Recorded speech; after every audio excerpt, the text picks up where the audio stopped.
Okay, mikwano jafa batulengerera ku X Media n'omukutu gwaffe gwa Next Edition TV. Nkwebasisako n'engamba okola kyabbe nnyo kubanga twekumiddeko okuva lwe tutandika mpaka gye tugera mu maaso n'okubanga tukomekereza. Ze musukulu wa Kyaddondo Frank Siria AKMC Mayor yonna gy'oli. Oli Kyegegwa, Kyankwanzi, Kiruhura, Bukomansimbi, Mityana, Sembabule, Kalungu, Masindi, Fort Potro, Kasanda, Adjuman, Pakwa, Kirira, Soroti, Kampala, Wakiso, Mukono, Luwero na Misindwa na Mutumba. Kabale Lukunjiri Kazo Ishaka Bulamo Jiruka na Kaseke na Kasongola na Kapiripiti Malaba Bosi ya Mubendeka Kumiro Kagadibundi Bujo Shema Katakwibukwiri Bujiri Kisolo Obanko Mawu kubanga bwinagamba okubyatula byonna tuyinza okusula obusozi kale ku dakiika zino zennyini tuva mu kooti ekajjansi emanyi nti mbadde mulinze okutegeera biki ebivuddeyo ko ekajjansi mu kooti naye kyenjagala okutegeeza nti wetwogerera omusango gulabise ennamuse etuse ku nnyoge tubadde mu kooti esookerwako ku musango gwawawabirwa Hajji Ali nga avunaanibwa mukyala we Nakyusuyizuula. Lwaki kuno tugenda gattako linnya kazibwe wadde Mwizerwa nti mu kooti olwaleero erinnya eribaddeyo liri Nakyusuyizuula. Jjuka tuze tubaga nti omukazi ono identity ye entuufu eri complicated. National IDs eziri ayina zanjawulo. Waliwo eri mu mannya ga Nakyusuyizuula Mwizerwa ne Nakyusuyizuula Kazibwe ne Nakyusuyizuula Kintu kati atolwayo mu kooti ku musango bwe badde batusomera omusango kubaddeko mannya ga Nakyusuyizuula awo weewoka kakati kino kyongera okulaga nti oba oli awo identity y'entuufu ekyali nzibu ya ku identifying okumanya ani omutuufu naye yonna gye kiri ebibadde mu kooti leero essuubi lirabiseewo naddala kuba oludda olugamba nti Hajji teyakwata mwana naye ng'ekimu ku kireetedde ensonga zino kyekyokuba nti twasookayoko mu kooti then kooti n'esalawo nega nti oludda oluwaabi luwali terulina bujulizi bumala so ne lusaba okwongezebwayoko ennaku nga buli kola okunoonyereza okusembera ddala olwo DPP agende maaso n'okubanga sanctioninga file eno ereetebwe mu High Court kakati olunaku lwolwaleero state ereese obujulizi obadde bukakasa nti kati okunoonyereza kuwedde ekiddako kyakuweereza musango guno mu kooti eguvunaanyizibwa kubanga it is a capital offense then tugende maaso n'okubanga ate tugenda mu kitwandise close examination wakati w'aba lawyers ku njuyi zombiriri okubanga ate okuwulira omusango kutandika mu butongole omulamuzi bw'abadde awa oba kugamba babadde asoma omusango guno akakasiza nti omwana Nisha yakwatibwa ekyo takirumyemu era nti akabubi ke komunda kugamba bakayuza mu bufunze nga nnyonnyola nti omwana tali mbeerera era yaggyibwako embuzi ye remember nti omwana ono gwe twogerako wa myaka 14 first suspect ye taata ye yaweebwayo ng'omu kubaga sino omuwabula yagambibwa okuba nti yeegaddanga n'omwana we ono eyo mujja na nnyina Nakyusigwe yajja naye maka kakati ekirala ekibaddewo remember nti tuyina Nakyusuyizuula nga complainant then ate tuyina Nisha nga victim then tuyina okone witness first witness mwana ono Janat muwala wa Hajji newankubadde nga ate ye obujulizi bwe bukontradictinga kubanga waliwo kakatambi akamu nga akakasa nti taata yamulabako ate akalala ne kavayo nga kawakanya byasooka okwogaga nti maama ye yankaka kakati bino singa onaaleetebwa mu kaguli okusa ku kirowoozebwa okutandika okugenda mu cross examination kirowoozebwa nti ono obujulizi bwe buyinza okukubibwamuko ebituli mu ngeri mubenda kubanga tuyina obutambi bwa mirundi ebiri kagamba nti kituufu akalala kagamba nti baamukaka naye remember nti complainant Nakyusuyizuula yagenda kubaŋŋamba kubanga okusinziira alaga nti naye baamugamba bugambi era omujulizi yekka gwe yeesigamyeko yono omwana yamugamba olwo alyoka ayita oli victim agende mu maaso n'okubanga akeberebwa bino byonna bireeteddwa mu kooti tetwagala kugendayo nnyo eyo naye okusinziira ku mulamuzi akakasiza era n'agamba nti bwe kiba nga kino kyakolebwa omwami ono yakikola ategeera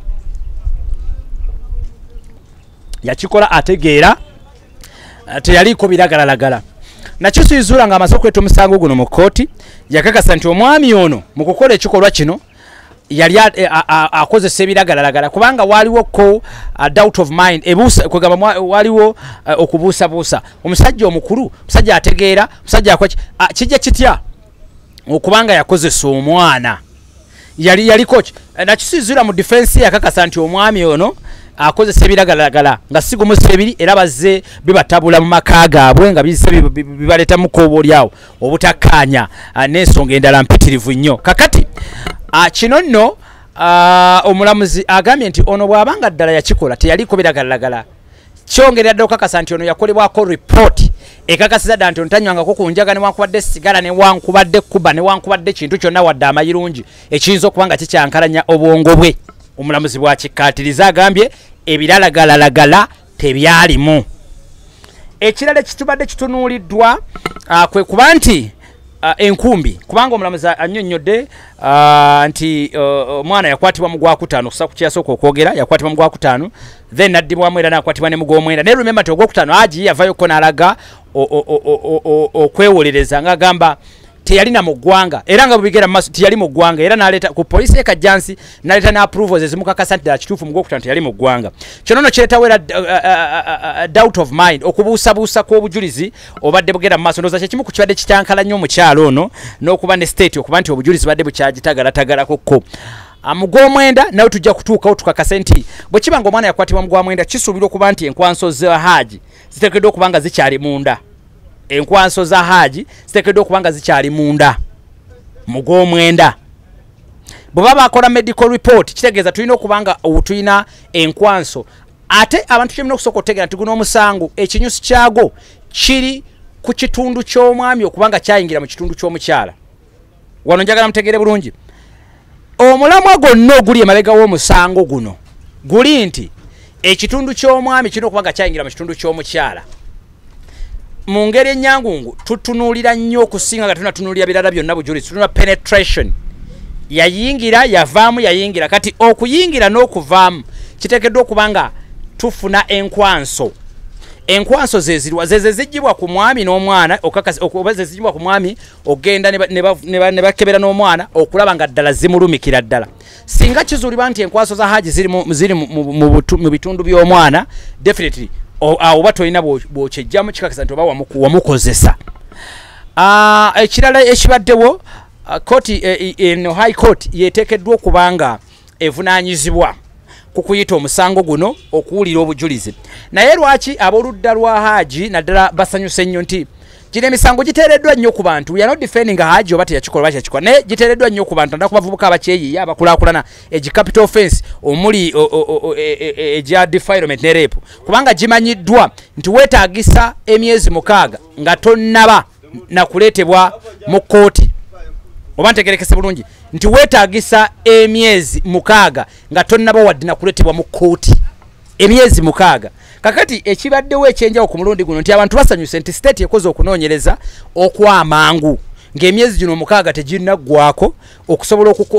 okutemera ekkubo Hajji okujja mu high court atandika okuba nga awere ennemba n'omusango guno bwe kiba nga ddala kituufu yaguzza kubanga ne balooyazi be ne balala bonna bonna kibabaddeko naye nga 18 tudda mu kooti nti nga tukyali ekajjansi balooya be bafayiringa baprofilinga file okugenda mu high court okulabika nga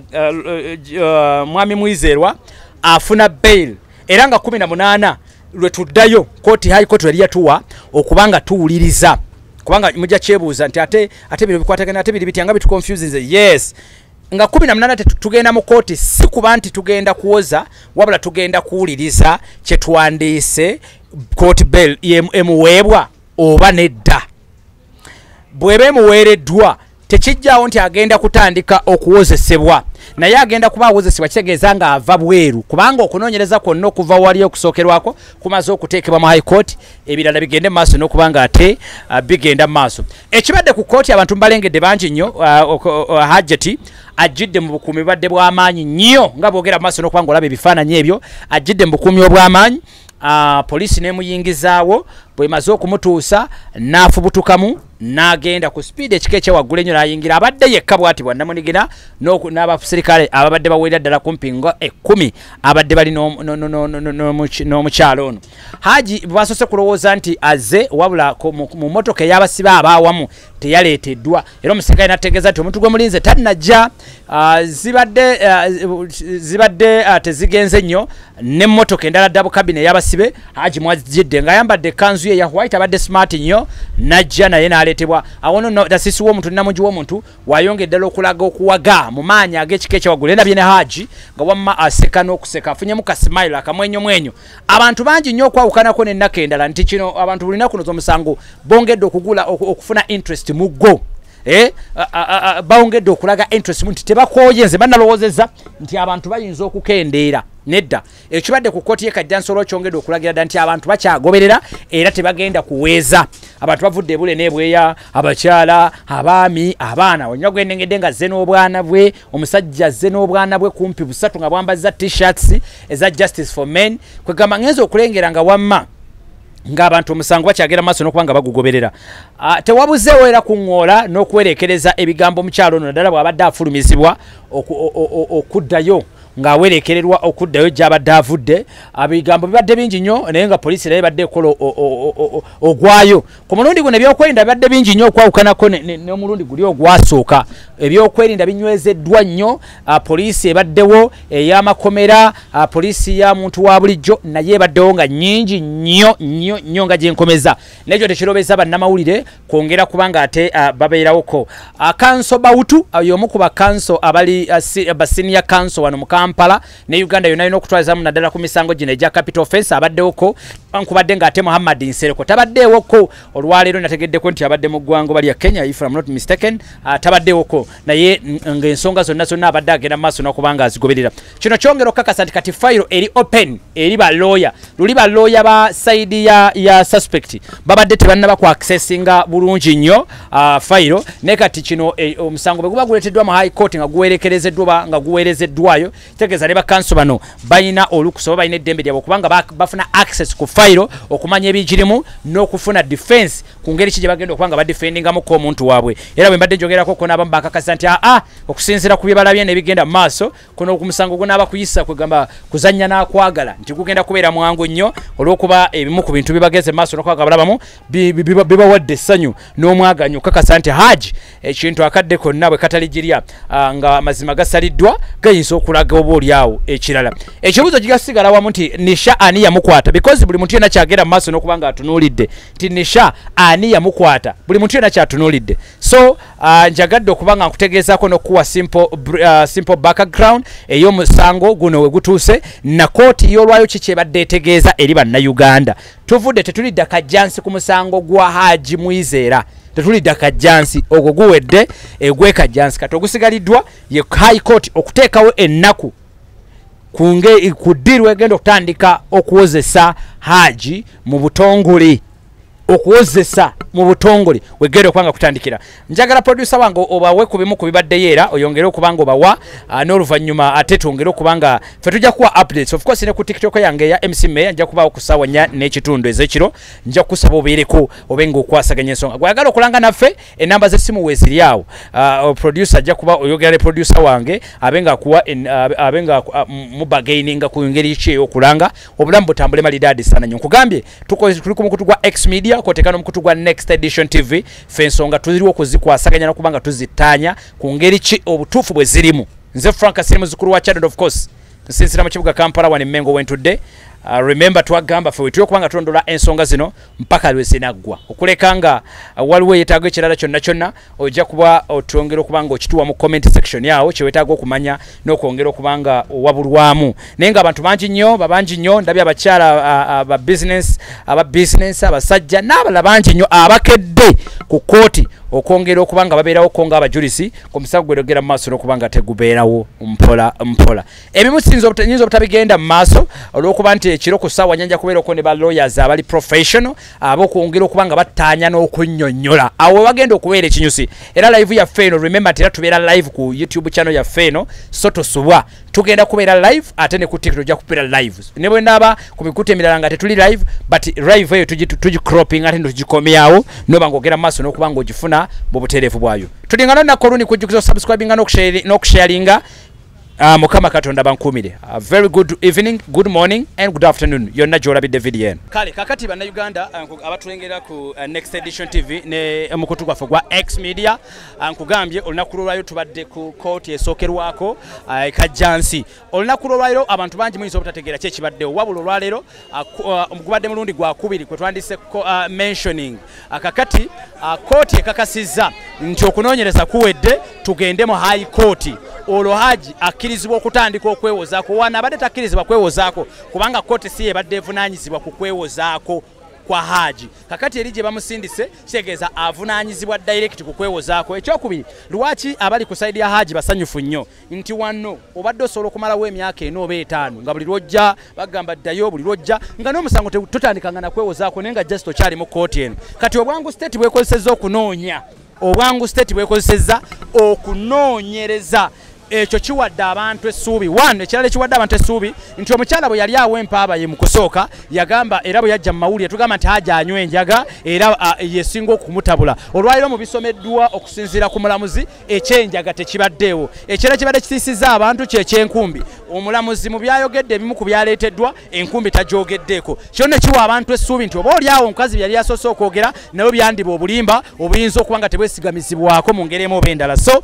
abannayuganda mbategeeza tugenda following ensonga eno ffe twabagambye tetugenda kusirika tetugenda kukoma kwogera tetugenda wadde kuttira muntu ku liiso notantiru nga amazima gavuddeyo ag'omusango guno buli ekyetaagisa kyonna okukwatako oba okukozesebwa okunoonyereza ensibuko y'amazima g'omusango guno tugenda kikozesa so bannayuganda kwekumira ku mikutu gyaffe kwe kutrustinga sources zaffe mutegeere nti guno omusango abasajja bangi banyigirizibwa newankubadde nga n'abakyala bangi banyigirizibwa tetuwolereza mu mukyala tetuwolereza mu mwami tioba kiwabula ffe kyetusinga okwesigamako olwaliro ge mazima n'obwenkanya gakolebwe nga tegaliiko kyekubira mbono simanya abadde akaaba munatukwasa ekisa ono simanya bikoze bitya ffe kyetwesigamyeko olunaku lwaliro kwe kugoberera amazima n'obwenkanya mu kunoonyereza kw'ebitongole bya gavumenti tubyekkiririzaamu nnyo tukkiririza mu kooti n'ensonga empitirivu nnyo so nzikiriza nze nkwerekereze okuleka ng'olina ekirala kyogaterekeka abadde ngamba ennamba yange ngisome yetaaga ennamba yange waliwo abadde angamiroza wangi darling how are you darling but I'm very happy to see you darling I'm good. You're very happy I'm good tutambula ffenna ekigo webale tubeera ffenna ekigo webale buli lwe tugwa ekigomba webale kuyimirira mukyala webale aje omujulizi ani yani yono muwala wa hajjat ye mutabani wa hajjat muwala wa Hajji ye mujulizi ye yavaayo n'alumiriza nti taata takwatanga mwana maama yankuba oluyi n'enjogera amazima kyokka ye mujulizi ali mu kooti nze nkwerekereza gwe tuli ffenna tuli tuti mukitegedde Hajji talina kitamiiza ki na kimu kakati abadde ansaba ennamba yange esimu eri noti 76 noti emu 7522 va ku muyaayo emyaka ali myaka egisemba muwe ebbanga ttono nnyo noti 76 noti emu 7522 noti 76 noti emu 7522 ku KBS TV twegweko ku sawa 11 temulowooza nti bino kwenkoma nedda tugenda kwegwako ku KBS TV program between sharp vibes every single Monday to Friday and of course yonajo badogera maso nokwanga otulengerera achegegwa kyankwanzi kiruhura bukoma nsimbi mitiana semba buli kalungu masindi Fort Potro Kasanda Adjuman Pakwa Kirira Soroti Kampala Wakiso Mukono Luweyo na Misindo na Mutumba Kabale Lukunjirikazo Ishaka Bura Mojiruka na Kaseke na Kasonga na Kapilipiti Malababuse Mubendeka 10 Kagadimundi Bujo Shema Katakubikwiri Bujiri Kisoro Maraba n'ebitundu by'eggwanga byonna ebyenjawulo kubanga akadde ndaba kantwaliriza naye nkujjukiza nti gwe yeetaaga okubanga akanamba kangu kafuna waliwo aŋŋambye teyagala kuntirako ka mobile money noti 76 noti emu 7522 noti 76 noti emu 7522 njitwale mpola mpola baŋŋambye eri noti 76 noti emu 7522 ereeta muhwezi eno sitofuuka nnyo ate mukopi nnyo kisusse emirimu gye tukola mugimanyi tofuuka ate mukopi okateekako ne kiggwa ate bw'oteekako emiliyoni y'essente mba nkuyiseeko nnyo nange nenywa kajuyisi wama bye njogedde tebigwana kajuyisi n'emirimu gyenkola tegigwana kajuyisi okateekako kajuyisi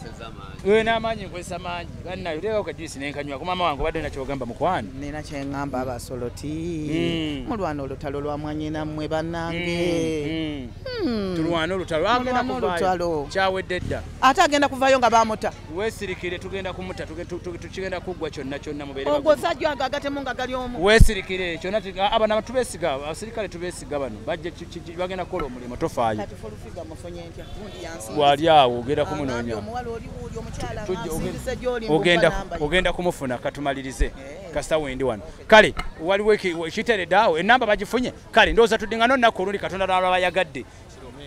ekiro ku ssaawa 4 ndowooza tutugirandike bukyali ssaawa 3 tugenda kuba tudisikasinga update zonna zonna ku tiktok MC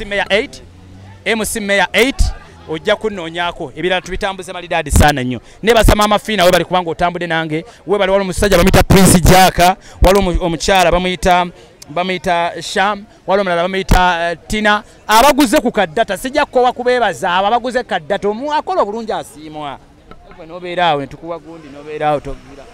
omunaana nga 17 njoge twali tulina bye twogerako ebyabakazi naŋŋamba abaana bange nkola ki mbakebera buli bava ku ssomero mbakebera jjukira abaana balina mudde nagamba nze abaana bange bonna bali virgin ko tetugambye ki omwana bamukwata mu May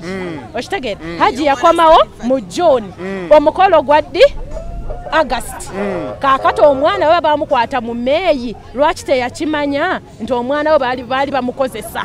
ng'ate waneno nze ne ssaawa ya leero nsobola muyimirira mu maaso n'enkimukakasa kuba yakiŋŋamba wano nze naye naŋŋamba nti abaana be bonna abakebera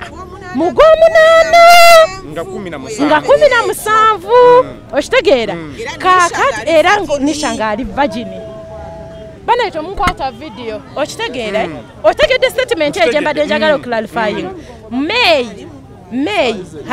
Hajji yakwata omwana May njagala nkikuddiremu okitegeera Hajji yakwata omwana May bakitusomedde bulungi wano mu Gwokutaano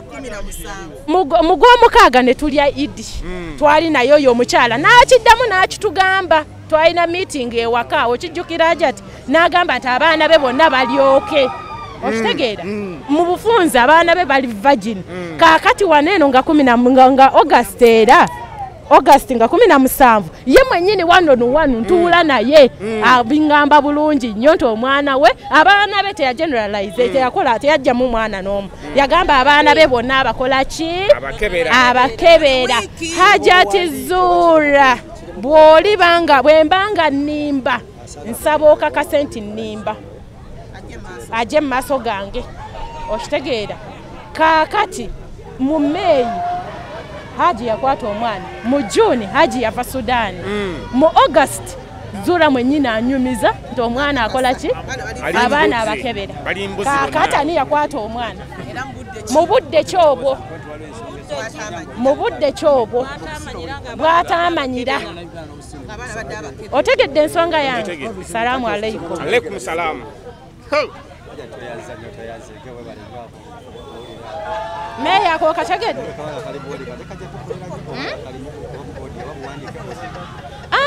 twali tunyuma wano ntina kyemuwayiriza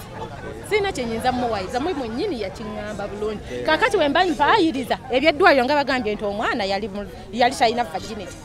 ebyagondi biri byonawe mbogondi yayiika nga tebabitugamba abikoze naye Mungu abiraze Saimochi Kyekiro Saima njagaza ki agala mugende mukola akantu naye mbadde njagala soke tugende tukola akantu katuve wane tugenda ku front page ogenda wa motoka ndi musajja totya ogenda ate akalugenda ne Silvia omanyo yasama nnyo n'ebigambo by'ekisiro jakujja ku list list tosobola kuzija ku list enjaga nenjaga kituufu twatandika ne devotion enjaga bebaga kubwa enjaga Njagatero kibadde. Mulamu takubangako yadde muti. Mulamu ketya teba. Senkutadde. Kola kufiirawo. Kimala kyokoze.